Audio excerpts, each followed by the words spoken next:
Sir, how is your experience with Namrata? Very nice artist, very nice night बोल दिया मैं।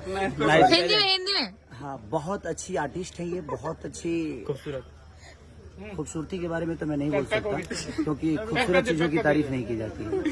हम गुलाब को कितना खूबसूरत बोल सकते हैं, तो ये लाइक दिस गुलाब, ये गुलाब की तरह है, इनको छुआ नहीं जा सकता है, सिर्फ इनको देखा जा सकता है। और ये इतनी खूबसूरत के साथ साथ इतनी खूबसूरत नेचर के साथ है। और मेरी शुभकामना है नम्रता के साथ कि जीवन में बहुत आगे जाए। और भोजपुरी समाज के लिए हमने इनको अप्रोच किया है, भोजपुरी सिनेमा के लिए भी, गाने के लिए भी, और बहुत ब्राइट लाइफ है इनका। मैंने बहुत नहीं ब्लेसिंग क्या, मैं क्या कौन हो सकता हूँ, मैं तो खुद छोटा मोटा कलाकार हूँ। Thank you sir. बट इनकी ये इतनी मेहनती मैंने अपने करियर में बहुत कम लोगों को देखा है। Thank you. और ये बहुत मेहनती है, बहुत कोऑपरेटिव है और बड़ी अच्छी आर्टिस्ट है। मैंने किसी को इनसे प्यार हो जाएगा।